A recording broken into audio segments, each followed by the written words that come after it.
Hello and welcome to Mr. Randy's Wine and Spirits. I'm Mr. Randy, and today we're doing another off-the-rip video. If you're new to the channel, hello, welcome, come on in. All my returning viewers, you know how we do, so let's get crack-a-lackin', shall we? Today's off-the-rip episode is going to be the Legent Kentucky Straight Bourbon Whiskey, partially finished in wine and sherry casks. Now that's what got me. Let me just tell you, as someone who's absolutely a fanatic for Scotch, wine and sherry cask finished whiskeys are my jam, baby. 47% alcohol by volume, 750 milliliters. That's very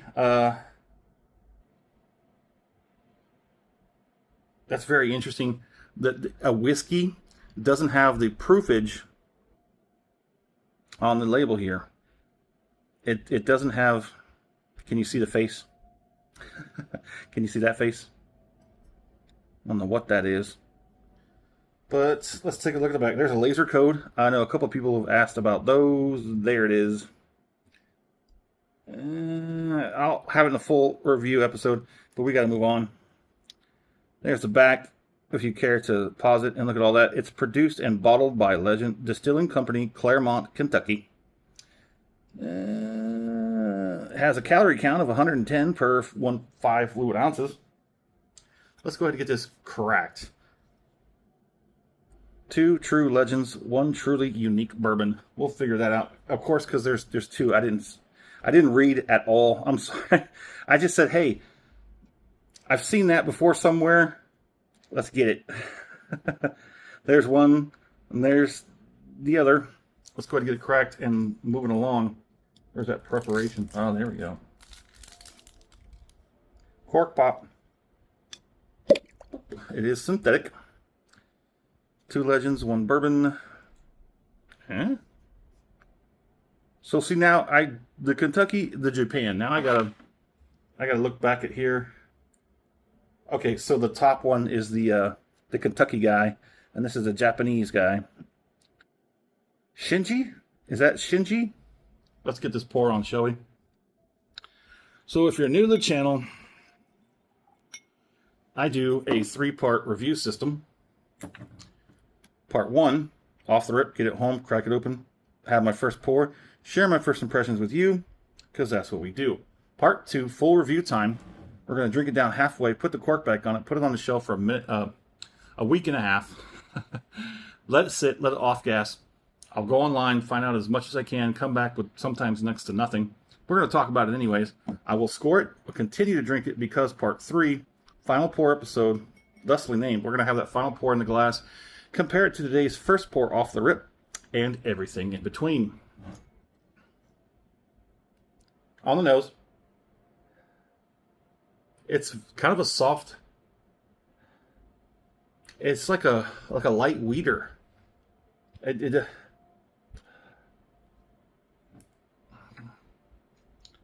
Kentucky Straight Bourbon Whiskey, partially finished in wine and sherry casks. Do I get the wine and the sherry?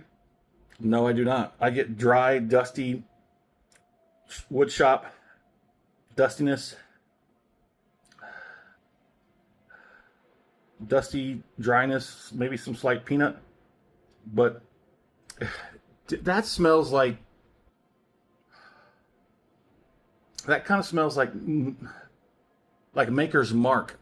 It reminds me of Maker's Mark because I drank that exclusively for 7 years. I know that smell. It's not dead on, but it's like slightly to the side. It may be like the remnants of when they were barreling it or bottling it, and it kind of got watered down a little bit, maybe. Let's go ahead and get on the palate.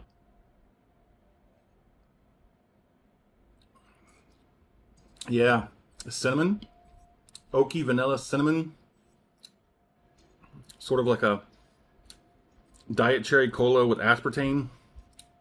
That's just how I got. I'm locked in on that. I apologize for anyone that hearing that and go, "Oh, it's always the same like that." Well, then that's locked in. If every single bottle that I say that to, it's the same, then you know. You know that's how it is. Are you like that? Do you have that sort of thing going on? Where you just, it's like, this is just, I've had at least probably 5 or 6 other bottles that are just like this. It's relatively light, but it's very easy. It's like a soft, kind of reminds me of that Ben Holiday soft red wheat. Yeah. But also, like I said, like that Maker's Mark, but just sort of off to the side. Let's get one more.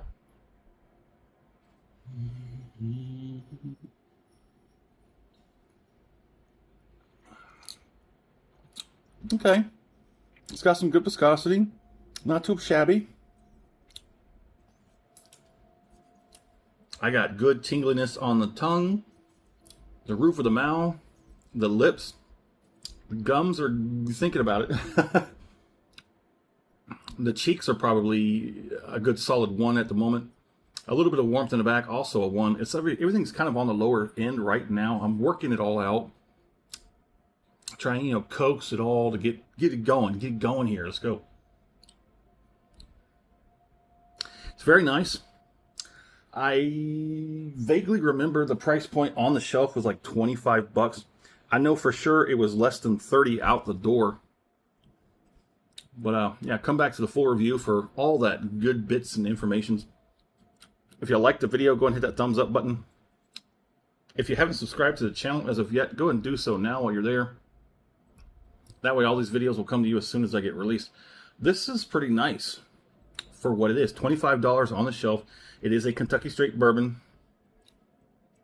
There are plenty of whiskeys very much akin to this that are going to cost you $30 to $40.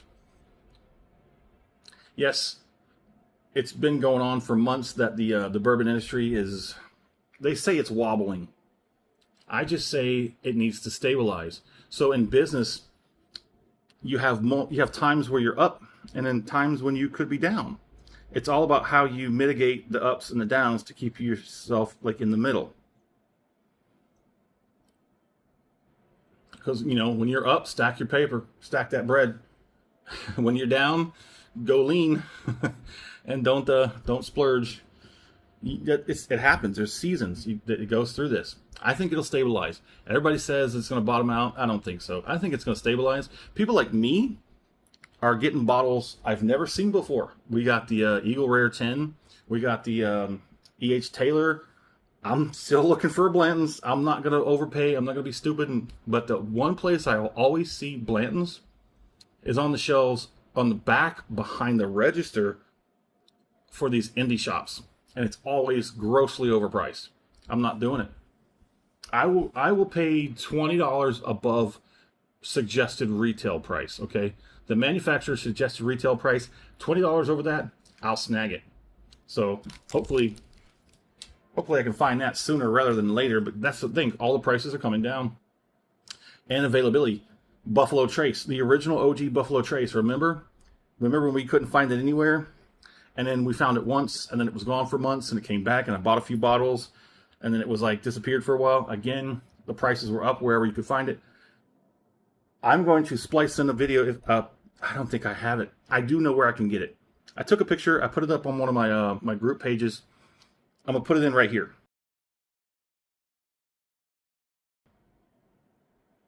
See all that? If I still have the E.H. Taylor small batch, I'll put that up there too.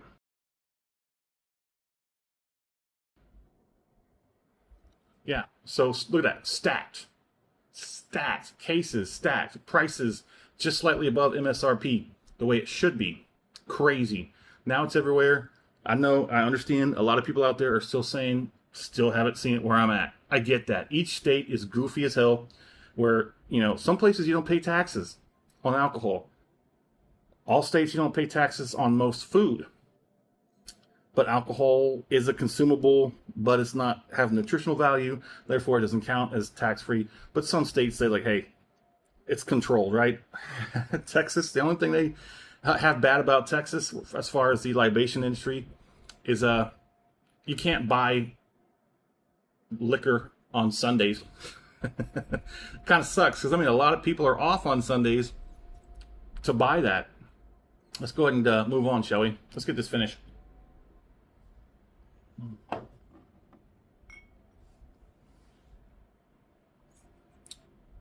What is that? What is that? What is that? No, no, no. It flashed in my head. What was it? What was it? Larceny? A lighter version of Larceny. Is that it?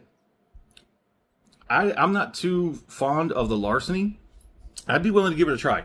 I would seriously be willing to give Larceny another try. I think it's a little too heavy-handed, and that just rubs me kind of the wrong way, but that was way back in the beginning. Now I need to go back and do some revisiting videos for bourbon. I did it for Scotch. Now I think it's time to do it for bourbon. Go back. What do you think? I think that's the thing. So I'm going to supplement the regular line of reviews and whatnot with some revisiting series.